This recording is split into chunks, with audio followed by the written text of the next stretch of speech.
You know how these things work, Annika. The executives want someone who can sell the vision, not just someone who wrote the code. Ryan's voice was calm, almost soothing, as if he was doing me a favor by explaining why my hard work wasn't mine to showcase. I sat frozen in the conference room chair, my pulse pounding in my ears.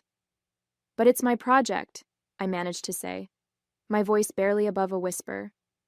I've been working on it for months. Ryan smiled, that infuriating, patronizing smile he always gave when he thought he was being magnanimous. And I'll make sure the team gets full credit. You've done amazing work, Annika.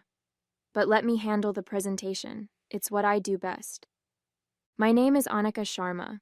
I'm 31 years old, and I've been a software engineer at Advantech Solutions for 8 years. I'm good at my job. At least, that's what my performance reviews and the constant stream of problems sent my way suggest. But if you ask the higher-ups at the company, they'd probably struggle to even recognize me. You see, I'm not the loudest person in the room. I hate interrupting people, and I rarely fight for attention. My parents always taught me that humility and hard work would eventually be recognized. My dad loved to say, "Don't shout your success from the rooftops. Let others sing your praises for you."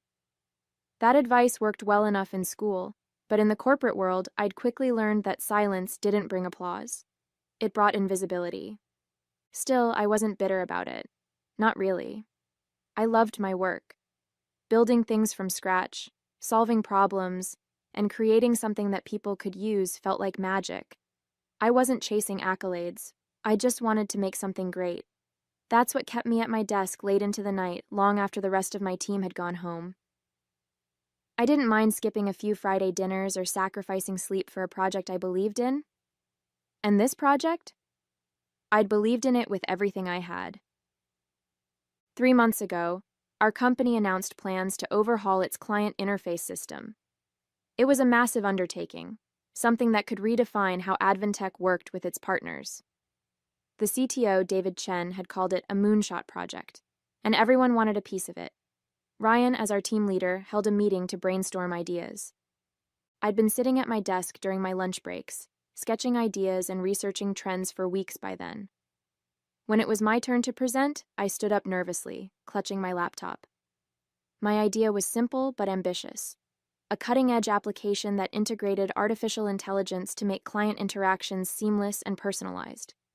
As I spoke, I felt the room grow quiet, people leaning in slightly to see my mock-ups. Even Ryan, who usually scrolled on his phone during team meetings, was paying attention. "This is interesting," he said finally, nodding slowly. "Very interesting." For Ryan, that was practically a standing ovation. He assigned me to lead the development immediately, and for the first time in years, I felt like my work might actually make a difference. The next few months were a blur of late nights, endless coffee, and endless lines of code. I poured everything into the application, designing, debugging, and testing every feature until it was flawless. My desk became a battlefield of sticky notes and empty snack wrappers. But I didn't mind. It felt like my moment. Ryan checked in occasionally, usually with vague questions like, "How's it coming along?" or, "Do you need anything from me?" At the time, I thought he was just giving me space to work. I didn't realize he was keeping his distance to protect himself when the time came to take credit. By the time the project was finished, I'd created something I was truly proud of. The application wasn't just functional, it was intuitive, elegant, and revolutionary. I even embedded a subtle signature in the code, a string of unique markers that only I could identify. It was my way of leaving a personal stamp on something I'd built from the ground up. 2 weeks before the internal demo, Ryan called an impromptu meeting. He'd been unusually quiet about the project lately, and I assumed he wanted to go over final adjustments. Instead, he dropped the bombshell. "So," he began, glancing around the room, "we're all set for the presentation next week. I'll be presenting on behalf of the team."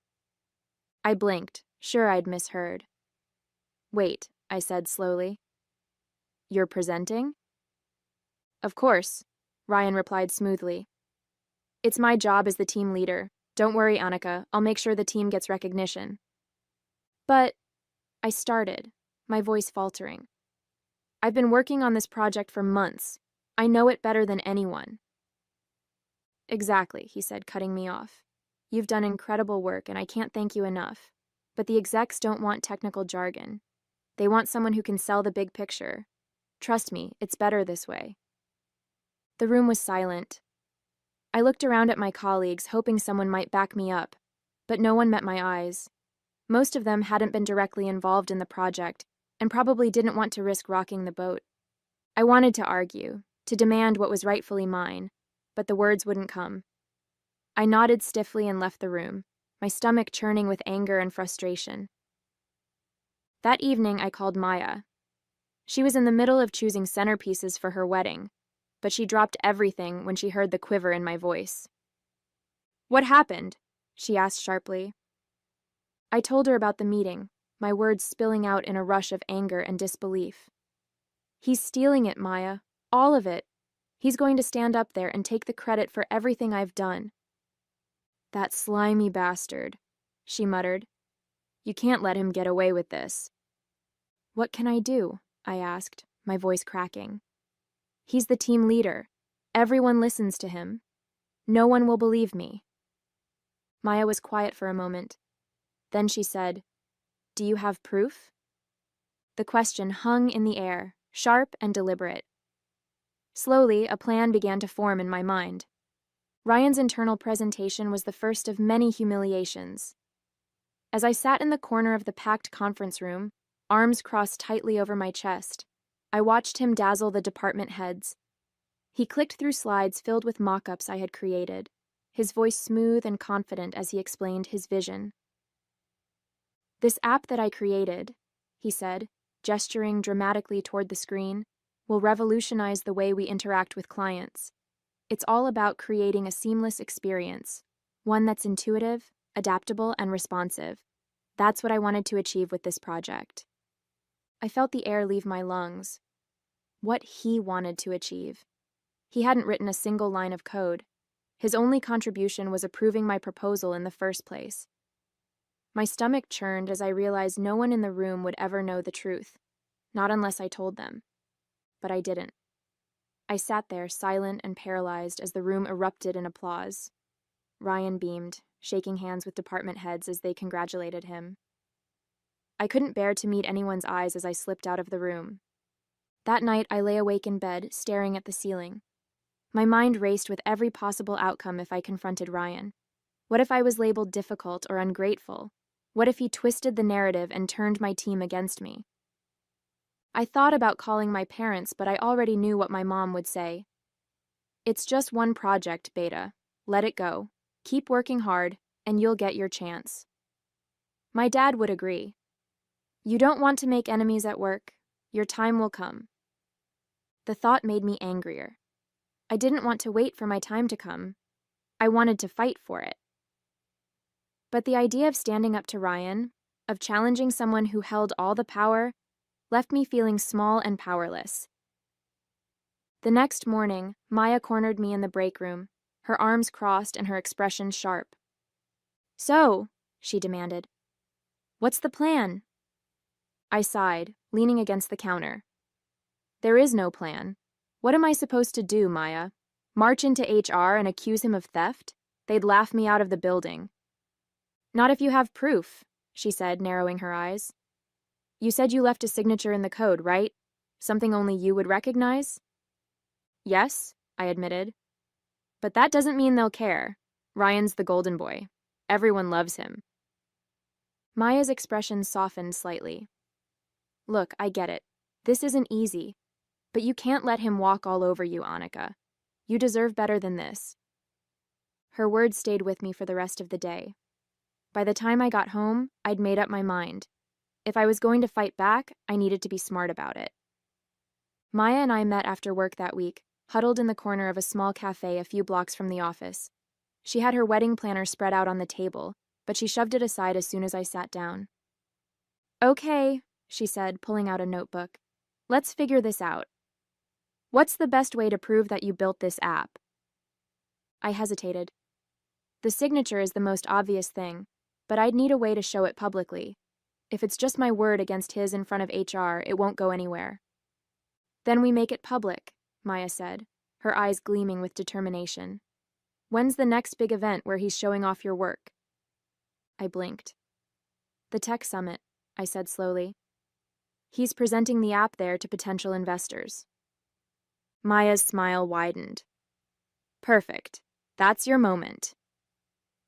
Over the next few weeks, we worked on the plan in secret. Maya was relentless, pushing me to rehearse what I'd say and double-check every detail. She made me visualize the moment when I'd reveal the signature, forcing me to confront my fear of speaking up in front of a crowd. What if it backfires? I asked one night, my voice shaking. What if Ryan spins it and makes me look like the bad guy? Then you keep pushing, Maya said firmly. You have the truth on your side, Annika. That's something he can't fake. Despite her encouragement, the stakes weighed heavily on me. Ryan wasn't just my boss. He was well connected with allies in upper management. If I failed, it wouldn't just hurt my career. It would brand me as a troublemaker, someone who couldn't be trusted. At work, I kept up appearances. I nodded politely in meetings, answered Ryan's questions when asked, and smiled through clenched teeth whenever he paraded the app in front of our colleagues. But beneath the surface, I was a bundle of nerves. Every time Ryan mentioned the tech summit, I felt a fresh wave of anxiety. Annika, he said one afternoon, stopping by my desk, I just wanted to say how much I appreciate all your hard work on this project. It's been incredible watching it come together. I stared at him, biting back the urge to say something snarky. Thanks, I said stiffly. He grinned. I think this is going to be a big win for the company, and for the team, of course. As he walked away, Maya appeared at my desk, her eyebrows raised. He's laying it on thick, huh? Too thick, I muttered. It's like he knows something's up. Well, let him sweat, Maya said with a shrug. He deserves it. The night before the summit, I couldn't sleep. I spent hours going over the plan, rehearsing what I'd say, and triple-checking the code. My laptop sat open on the desk, the signature glowing on the screen like a lifeline. It was proof that the app was mine, and I was finally ready to show it to the world. When I finally crawled into bed, exhaustion overtook me. But instead of the usual doubts and fears, I felt something different. Hope. The tech summit was everything I'd imagined it would be. Sleek, bustling, and impossibly intimidating. The venue, a towering conference center in the heart of the city, was packed with industry leaders, investors, and journalists. The hum of conversation filled the air, mingling with the faint clatter of keyboards and the soft glow of digital screens. Everywhere I looked, people were networking, exchanging ideas and pitching dreams. And then there was me, fidgeting with the hem of my blazer, clutching my laptop bag like a lifeline, and praying I wouldn't trip over my words when the time came. Relax, Maya whispered, giving my arm a reassuring squeeze. She was here as my +1, claiming she'd needed a break from wedding planning, but I knew she'd cleared her schedule just to be here for me. You've got this. Just stick to the plan. I nodded, though my heart was pounding. Ryan was set to present in less than an hour, and my stomach churned at the thought of sitting through another performance where he paraded my work as his own. But this time would be different. This time, I was ready. The auditorium was massive, with rows of plush seating and a stage flanked by towering screens. I took a seat near the back, tucking myself into the shadows as Ryan walked onto the stage. He was dressed sharply, his movements confident and assured as he approached the podium. Good afternoon, everyone, he began, his voice smooth and commanding. I'm thrilled to be here today to present something truly groundbreaking. Over the past few months, I have been hard at work developing an application that will redefine how our company interacts with clients. The screens behind him lit up with images of the app, my app, and I felt a fresh wave of anger rise in my chest. He launched into his pitch, describing the features and benefits with the ease of someone who'd rehearsed every line to perfection. As you can see, he said, gesturing toward a live demo on the screen, this application is all about creating a seamless, personalized experience. It's adaptable, intuitive, and built to evolve with the needs of our clients. The audience murmured appreciatively, and I gripped the edge of my seat, my nails digging into the fabric. Every word he spoke felt like a punch to the gut. This was my work, my vision, and he was standing there basking in the spotlight like he'd built it himself. I glanced at Maya, who gave me a small nod. It was time. With trembling hands, I opened my laptop and connected to the auditorium's network. I'd spent hours rehearsing this, ensuring every step was flawless. All it took was a few keystrokes, and the live demo on the screen flickered. For a moment, the room was silent, save for the faint hum of the equipment. Then, in bold letters across the bottom of the screen, a message appeared. Developed by Annika Sharma. The murmurs in the audience turned into a collective gasp. Ryan froze mid-sentence, his face paling as he turned to look at the screen behind him. For a moment he seemed confused, as if trying to process what had just happened. "What?" he stammered, spinning back toward the audience. There must be some mistake. I stood up, my legs shaky but my resolve firm. My heart was pounding so hard I could barely hear myself speak, but I forced the words out anyway. "There's no mistake," I said, my voice steady. "The application you're looking at was developed entirely by me." The room fell silent. All eyes turned to me as I made my way down the aisle, my laptop clutched tightly to my chest. Ryan stared at me, his expression a mixture of panic and fury. "This project," I continued, my voice growing stronger with each step, "was my idea from the beginning. I designed it, coded it, and tested every feature. And I can prove it." I reached the stage, pulling up the code on my laptop. Embedded in the application is a unique identifier, a digital signature. It's a series of markers I created, something that couldn't be added after the fact. If you look closely, you'll see it signed with my initials. The audience leaned forward, craning to see the screen as I projected the code onto the monitors.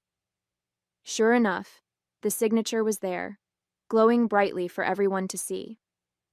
A ripple of murmurs spread through the room, and I could see heads turning, people whispering to each other. Ryan's face was a mask of disbelief. "Annika, what are you doing?" he hissed, his voice low and desperate. "You're making a scene." "No," I said firmly, meeting his gaze. "I'm telling the truth." The next few minutes were a blur. Executives from Advantech rushed to the stage, their faces a mix of confusion and concern. I answered their questions calmly, explaining the signature and my role in the project. The more I spoke, the more the room shifted. What had started as skepticism turned into understanding, and then into something I hadn't felt in months: validation. Ryan tried to salvage the moment, throwing out excuses and claiming he'd overseen the project, but it was clear he'd lost the room. The damage was done. Backstage, Ryan cornered me, his face flushed with anger. "You had no right to do that," he snapped. "Do you have any idea how unprofessional you just looked?" I crossed my arms, meeting his glare with steady eyes. "Unprofessional?" I repeated. "You stole my work, Ryan. I had every right to set the record straight." He opened his mouth to respond, but before he could, David Chen appeared, his expression grim. "Ryan," he said, his voice cold. "We need to talk. Now." As David led Ryan away, I felt the tension in my chest begin to ease. Maya appeared at my side, her face lit up with pride. "You were amazing," she said, pulling me into a tight hug. "That was the best thing I've ever seen." For the first time in months, I felt like I could breathe again. I'd done it. I'd reclaimed my work, my voice, and my dignity. The tech summit concluded in chaos. Ryan disappeared shortly after his backstage meeting with David Chen, leaving a flurry of unanswered questions and speculative whispers in his wake. For the rest of the day, colleagues and attendees stopped me in the hallways, their expressions ranging from surprised to genuinely impressed. "Annika, that was bold," one coworker said cautiously. "I didn't know you had it in you." "I always knew you were talented," another chimed in. "But wow, that took guts." I nodded politely, unsure how to respond. The validation was gratifying, But it didn't erase the months of frustration and self-doubt. If anything, it made me wonder why it had taken such a public display for people to finally see my worth. By the next morning, Ryan's desk was empty. Word spread quickly that he'd been placed on administrative leave pending a full investigation. I couldn't bring myself to feel sorry for him. If anything, I felt relieved. Relieved that the weight of his shadow was finally gone. David called me into his office that afternoon. He looked tired, as though the events of the summit had aged him overnight. "Annika," he began, gesturing for me to sit. "First, I owe you an apology. We should have caught this sooner." I blinked, surprised. "It wasn't your fault," I said carefully. "Ryan knew how to cover his tracks." David sighed, leaning back in his chair. "That doesn't excuse it. What happened was unacceptable, and I want you to know we're taking steps to ensure it never happens again. As for your work on the application," he hesitated, then offered a small, genuine smile. "You've done something incredible. We want to make sure you get the recognition you deserve."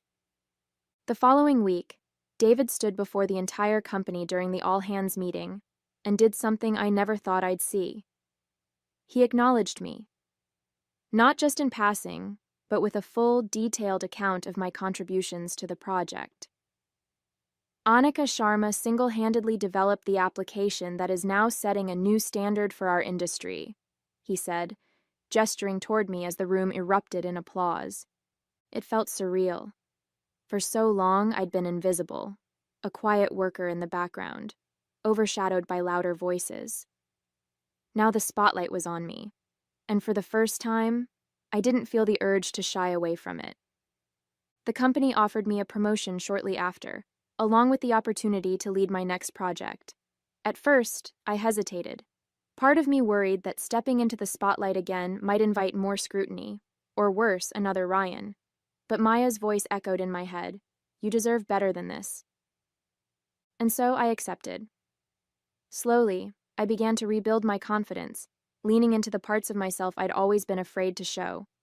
I spoke up more in meetings, reached out to colleagues for feedback, and even started mentoring junior developers.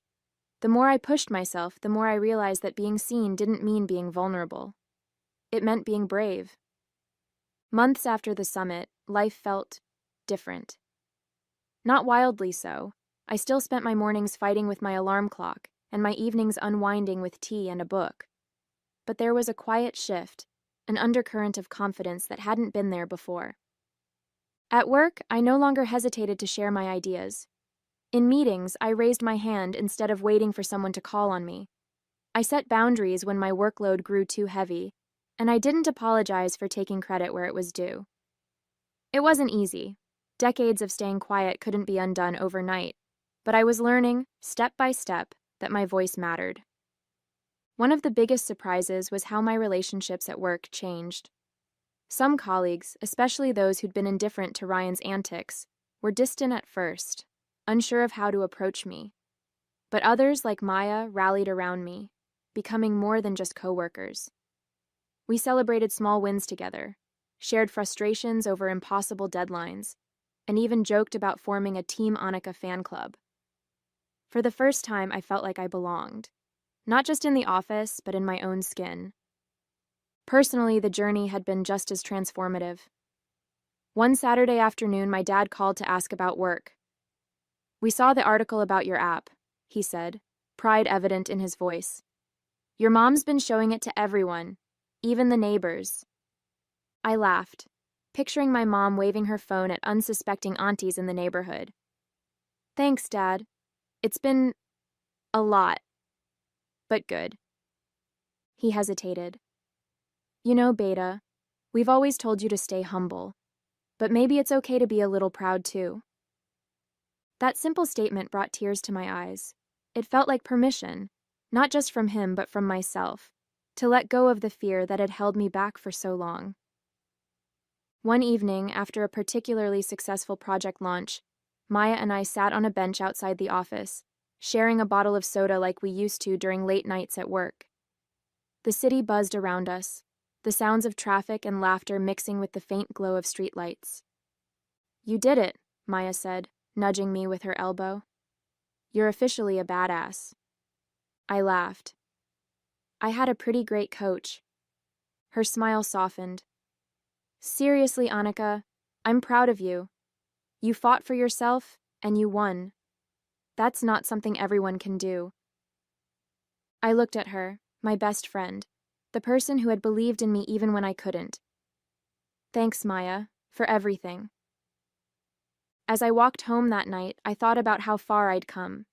The girl who had once been too afraid to speak up was gone, replaced by someone stronger, braver, and more willing to take risks. The road ahead wasn't perfect. I knew there would be more challenges, more moments of doubt, but I felt ready for them. I wasn't just surviving anymore, I was thriving, and it felt like only the beginning.